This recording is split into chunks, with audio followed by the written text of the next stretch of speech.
So I want to talk about going into the unknown. I'm not sure if it's a good thing that I am characterized by profanity, but I do have a tendency to swear. They recently announced in the university, actually just 2 days ago, that they're going to do lecture capture, which means that all of the lectures are going to be recorded and then put on the web, and I'm like, fucking hell. This is going to be an absolute fucking disaster because I'm not going to be able to lecture anymore because I've tried previous times to not swear. It's just not possible. I'm going to start with a story. This is Johnny Campbell. He's one of my graduates. His journey is marked by one of continuous learning, and it's something that I think that we worked on when I taught him. At undergraduate level, everyone was doing this thing, I don't know if you remember, where you could peel back the corner and you could see the HTML behind the site. So there was a little thing in the top corner, and Johnny and I were having a tutorial, and we thought actually what would be more interesting was if you presented the site in the first instance like this, and you peeled back the corner and the actual website was behind it. So when he was an undergraduate, we worked on HTML, CSS, JavaScript, design principles, all of those kinds of things. He finished that degree program, and I persuaded him, you have to come with me on the master's course, because I think it's going to be really awesome for you, but we can't do HTML, CSS, and JavaScript because we've already done that. So what we'll start to look at now is digital storytelling. Do you remember when Charlie Sheen went off the rails and was looking for somebody to be his Tiger Blood intern type thing? Johnny did a viral campaign and got through to about the last 20 people for that. So he kind of was winnowed down from thousands down to about 20. He then pulled a stunt where he announced that he'd won it in the middle of the night when all the Americans were asleep. And then the BBC press were all like really excited, and the BBC and UTV and ITV, they were all coming and interviewing him. UTV is our version of ITV. They phoned me and they said, we've got a concern that maybe this is actually a con and he hasn't actually won this. And I said, come on, really? You know, if this was a con, he would have had to Photoshop all of these emails from this competition thing from Charlie Sheen. I mean, there is no way that anyone would go to the lengths of Photoshopping these emails. Of course, Johnny had done that. And so he then went on to TV. The next day, when they found out, they were all really pissed off. So that was the second part of his learning journey, which was kind of digital storytelling and all of that kind of thing. He then left and co-founded a company called Brewbot, which, if you don't know it, is a smart brewing device that you control from your phone. And I think that everything he learned on that journey, hardware, software, the interaction of the two, Kickstarter, legals, all of that kind of stuff, he learned that on his own, but he learned that because we'd equipped him with the skills to learn how to learn. And I think that that's one of the things that we as educators need to focus on. So I'm Failer, whoops, on Twitter, German for mistake. Hashtags DotYork. Do hashtag if you have any questions. I'll happily talk to you over a pint or 3 or more after. So what I'm going to be covering, 3 sections: a machine for learning, drilling the well about going deep, and then traveling the expanse about traversing wide. My notes here say keep this tight. You only have 20 minutes. We're covering a lot of stuff. First, a little light reading. I'm an educator, so I have to force you to read some books. These books are all great. I think they're all new books apart from one from the last set of talks I've done. The first book is this book by this guy called Chris, whose surname is completely unpronounceable, so we'll just call him Chris.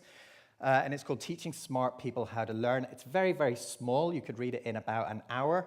I read it a couple of times over the last 2 days.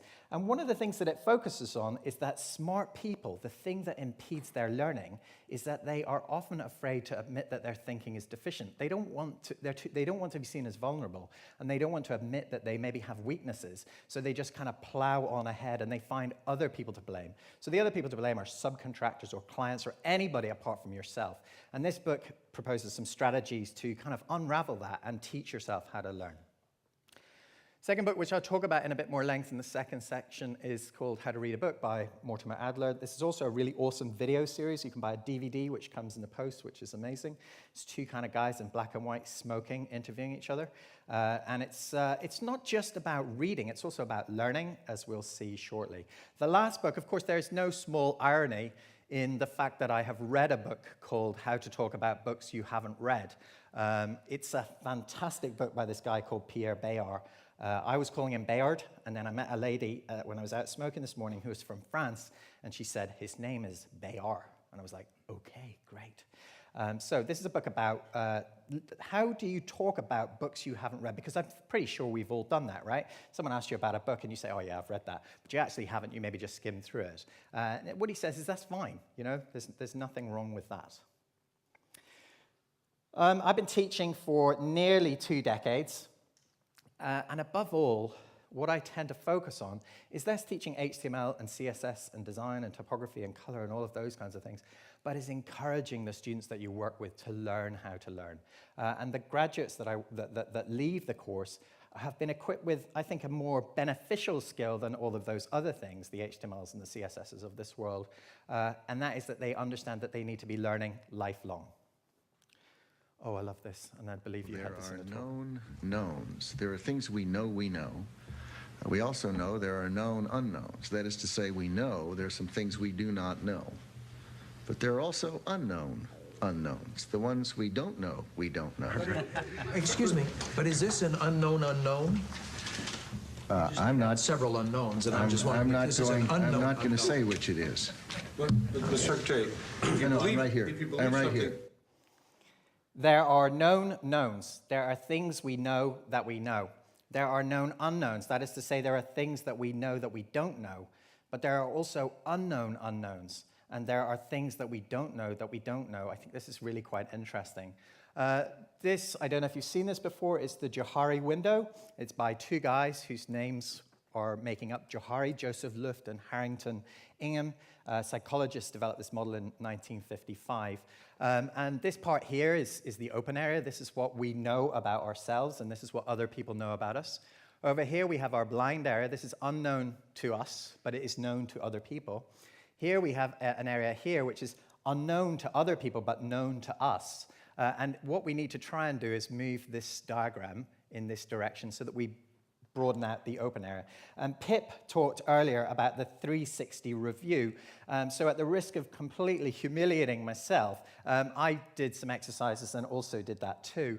And the blind area for me was like, I did a 360 review. I said to all of my colleagues, I want you to appraise me. I want you to be honest. I want you to be truthful because I need to confront some of the things that I maybe need to learn about. I thought, I'm just a great guy to work for. I'm a super team leader, et cetera, et cetera, et cetera. I thought I was amazing. They all came back and they said, you're a tyrant. You're really hard to work with. You have one way you like to do things. You won't allow people to do other. I was like, what? So this was unknown to me, but known to them. And by acknowledging that and trying to work at that, I hope I'm a bit less of a tyrant.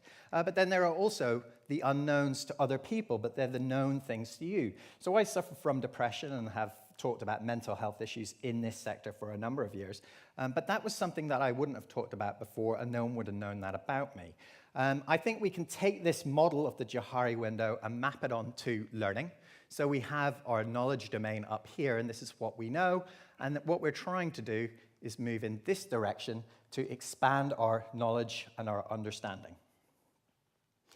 So I think what educators do is they spark learning. It's a great article on Harvard Business Review that talks about this in depth. I'll post the notes and the links and all of this later. The first thing is developing awareness, and awareness of the landscape that we work in. The second thing is arousing curiosity and getting people, the students that you work with, or the people that you're partnering with in your company or whatever, to develop a sense of curiosity. And the third, and I think the most important thing, is acknowledging vulnerability. And that's being able to admit that you don't know everything. So, for example, gulp and grunt. Who knows what gulp is? It's really hard to see you. Who knows what grunt is? Okay. So to me, gulp is the noise that you make when you're drinking a pint, and grunt is the noise that a pig makes. And I find that in this industry, we sometimes are ashamed to admit that we don't know all of this stuff. So very few people will stand up and say, I know nothing about this, right? So these are known unknowns. And this acknowledging vulnerability thing, I think, is really important. At the risk of appearing didactic, the reading part of this is really about learning. So the reading is an analogy for learning. So if you're a reader, you'll get a lot out of this, but if you're not a reader, don't worry, because this is actually about learning as well. There's this awesome guy called Mortimer Adler who wrote the second book that I talked about, How to Read a Book, and this is him from that video series. His cigarette is just off here, and the smoke is obviously going off this direction here. The book is fantastic. I'd recommend it highly. He talks about the 4 levels of reading, but I would talk about really the 4 levels of acquiring knowledge, so it doesn't necessarily have to be about reading. And he has these levels: elementary, inspectional, analytical, and syntopical. So the first level is elementary. It's about the basics. It's the cat sat on the mat. It's reading 101. And we could apply this to learning, say, HTML or something like that. It's about fundamental stuff, right? It's about kind of learning to walk before you start to run. And the second level of reading is inspectional, which is what he calls systematic skimming. Hold that thought, because we're going to come back to systematic skimming in a minute, which is to say that it's okay sometimes just to read the back cover of a book, the summaries inside the front cover where famous people have said what this book is about and why it's great. Read the title, read the table of contents, scan the index, read the back page summary, and this is what he calls superficial reading. So you don't necessarily have to read the book to understand its place in the canon of knowledge. And I think we can apply this too to acquiring knowledge and continuous learning. So, for example, Gulp and Grunt. I mean, I don't know if I really want to read those books, but at least I'm now slightly aware of what they are. And then we get a little bit more kind of hardcore analytical reading, which is starting to think about where does this book sit in the overall classification of books? And what is the problem that the author is trying to solve? And also making notes as you read the book and starting to really investigate it a little bit more. And then by the time you become super awesome, you're into the realm of syntopical reading. Just many books, multiple angles, probing disparities, and forming your own opinion by looking at lots of things around us. So we've heard a lot this morning about service workers, and all of these amazing things. And we've also heard some of Jeremy's ideas, which I think are great, on starting with the fundamentals, which I think few people do, which is great that you're saying that. And I also feel your frustration that we've been saying this for 10 years now, and it's like, oh shit, are we never going to stop repeating ourselves? So probing things from different angles. Somebody says this is the best framework, and you think, well, is it the best framework? And so you're starting to form your own opinion about this thing. So syntopical reading, I think, can kind of map onto this idea of acquiring knowledge, but thinking and developing your understanding of something at such a deep level that you can actually argue, why you think this is a good thing. Not because somebody told you it was a good thing and you just assumed that they were right, but because you probed that thing in your own mind and you came to your own conclusions. So it's really about defining your own informed viewpoint on a subject.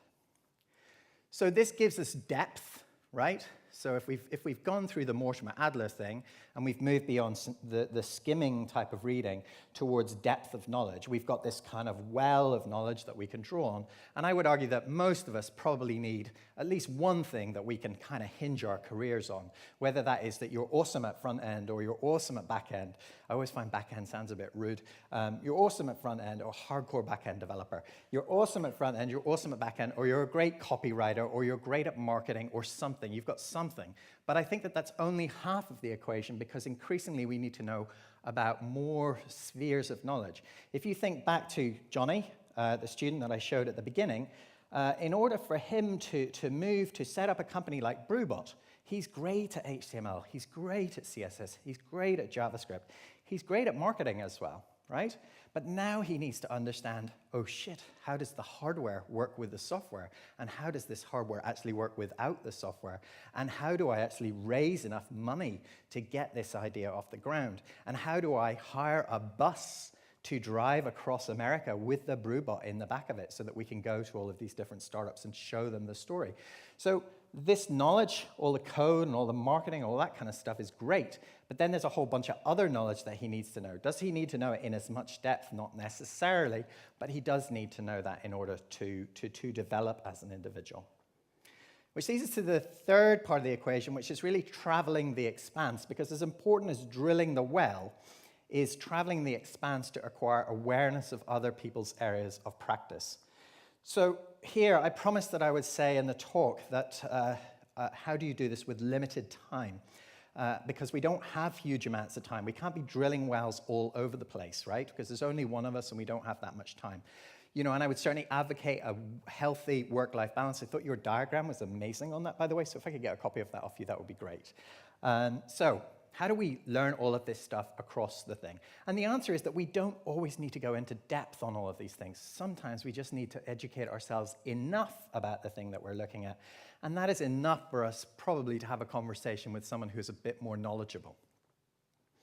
Which leads us to the third book that I was talking about, this guy Pierre Bayard, who's a French literature professor. And he proposes an alternative approach to reading that I think we can map over as a principle for learning. So Bayard says, even in the case of the most passionate lifelong readers, the act of picking up and opening a book masks the counter gesture that occurs at the same time. the involuntary act of not picking up a book and not opening all the other books in the universe. And I think this applies to knowledge.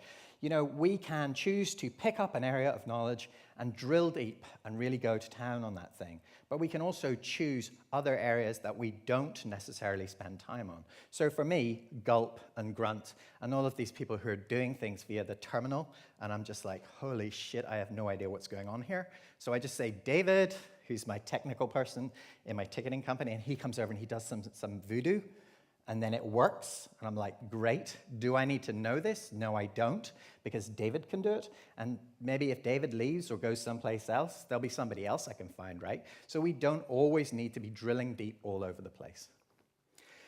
We're often guilty, I think, of looking at the world through a very tight aperture, through the knowledge that we have, and I think to truly grow, we need to let a little more light in and open out the aperture.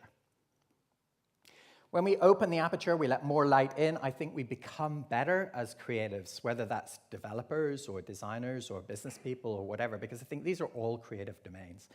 And I think you need to widen the frame of reference, embracing that thing that Bayard talks about, which is not necessarily having to read every book, just understanding where the book sits in the canon of knowledge and how it relates to other books in the scheme of books. I wrote about this last year in a series of 12 posts for the Pastry Box, a dozen pieces on improving your creativity, on widen the frame of reference. You know, I think that you can become a better designer, but by going and finding something else. Maybe it's swimming techniques, or maybe it's Egyptian burial masks, or maybe it's anthropology, or maybe it's Red Indian culture, or there are all of these kinds of things, which I guarantee you at one point in your time will definitely impact upon what you're doing. Over time, your library grows, and by library, I mean mind. So when you start out, perhaps, and you're younger, or maybe you're younger on your career, because I'm always kind of aware, where are we doing? Oh shit, I forgot to put the timer on my watch. Apple Watch, shit, right? Okay. Apple, full stop, shit, right? Used to be good, shit, now. Yeah?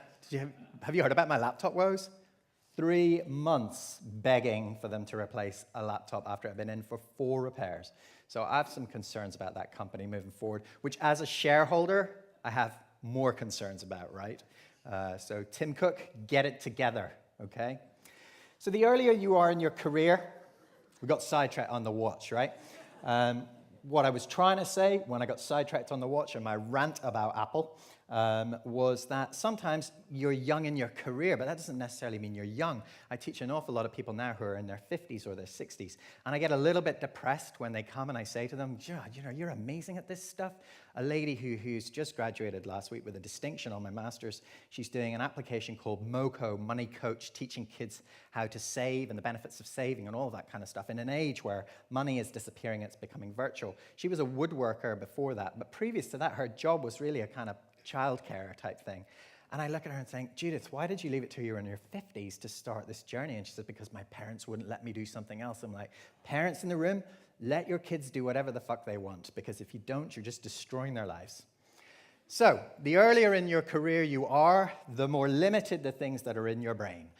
So you have a more restricted pool of knowledge from which you can draw. And as a result, because it's more restricted, you end up with a tighter pool of possibility. So to grow as a creative, you need to enrich the well from which to draw and to traverse the landscape. So perhaps as you get a bit older, you're no longer looking at Aaron Draplin, Jessica Hish, James Victoria, your heroes. You're now looking at other people like Jan Tschichold, who's a typographer from the past, or Dieter Rams, who's an incredible product designer, or Paul Smith, the fashion designer. And then perhaps you develop further, and now you're doing Egyptian burial customs, African tribal masks, anthropology. All of these things are making you a better designer. They're doing this, and they're doing this. Depth and breadth is what it's about. T-shaped people and quarterbacks. T-shaped people who can have conversation with people in other disciplines, but know one thing really, really well. Quarterbacks, people who can organize teams on a playing field and make things work in a managed way because they understand the breadth of the landscape. Our industry is moving so fast, you can't afford not to learn. I'm not even going to try to pronounce this guy's name. This is my second last slide, Rick, so you don't panic. Arie de Geus, he's a Dutch business theorist. The ability to learn faster than your competitors may be the only sustainable competitive advantage. And I believe that so truly, that continuous learning is something that we all need to work on. Thank you. Thank you very much. Thanks, Chris. Come and take a seat again. I need to try and unpick that. So much to deal with, and I'm going to come to you for your help with that as well in just a second. In amongst the sort of nuggets of advice about which companies to invest in and parenting, one of the things that stuck out for me was there's a lot of material there. I'm trying to assimilate it in different ways. If you wanted to give somebody the really short version, what would you say to people to do little and often that would really help? I was going to put a slide in of yak shaving, which is, I don't know if anyone knows yak shaving. Yak shaving is, there's a great slide which has the guy from Breaking Bad, whose name I can't remember, the lead actor from there. And it's a picture of him going to fix a light bulb or something. And then he goes to get the light bulb out the drawer, and he pulls the drawer up and he realizes it's a bit creaky. And then he goes to get the WD-40 to go and fix the drawer. And when he gets the WD-40, he shakes it and he goes, oh shit, it's out of WD-40. Then he gets in his car to go and buy new WD-40, and turns on the car's not working. And he's then starting to lie under the car and try and fix the car. And then his wife walks in and she says, I thought you were fixing that light bulb. And he goes, what the hell do you think I'm doing? And so I would say that. Allow yourself every once in a while just to wander on a journey of possibility, because all of that stuff is going to come back in the end. If you look at the guy who did the light bulb, Thomas Edison, who is apparently a glorious thief as well as a super intelligent guy. There's a story, I don't know if it's apocryphal or not, but he went fishing and he got sidetracked. We went fishing with his friends. He got sidetracked with the bamboo rod that he was using and started getting lost in how bamboo is formed. And when it came to the point at which they needed a filament, he remembered that bamboo and he put it in, boom, that was the solution to the problem.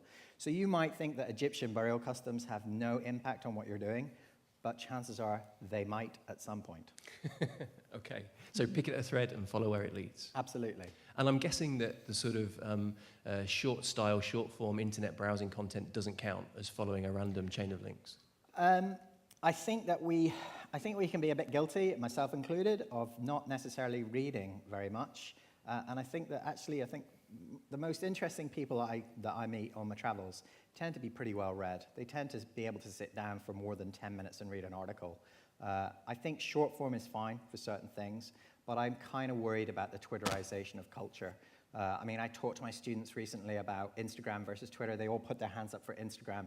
And I said, why is this? Why have we moved from words to these pictures? And they said, too much to read. And I was like, fucking hell, guys, it's 140 characters. So I think there's a danger in that if we move to an overly visual culture where everything's just like dopamine hits in our brain, that we're lacking depth and that we're lacking that kind of investigative type of sense. Yeah.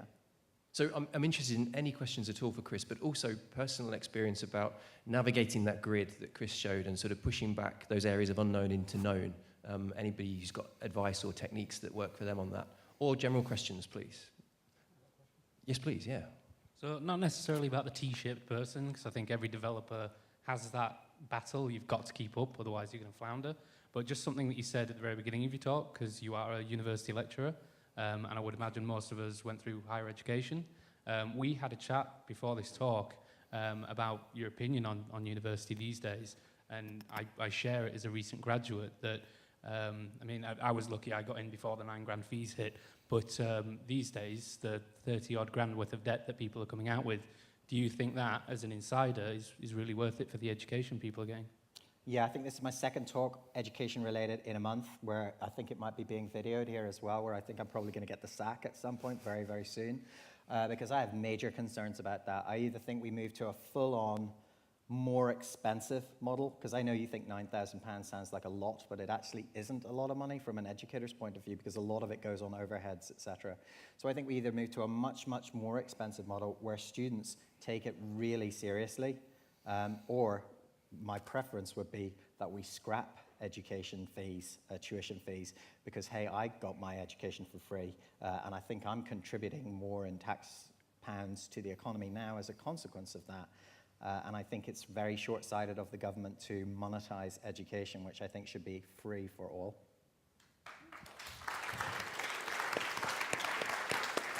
Thank you very much. Bit of politics into the mix sorry, as well. Vice Chancellor. Excellent. Any more questions, please? Anyone from the panel would like to jump in? I know you've got a couple of other projects on, Chris, sort of more sort of ventures that you do on the side. How do you keep your learning depth and breadth up in those two things in parallel with all of the university work? I think one of the reasons that I work as a writer a lot is because I have to understand things. It forces you to understand things. So I've made writing a hobby, well, not a hobby, but a profession, because it forces me to take complex topics and try and work out what they are. I think one of the other benefits of being an educator as well are people who can teach things generally understand the subject better. You get people who are really, really great at a particular topic, but they can't teach, and it's because usually they can't kind of simplify things down to easily graspable concepts.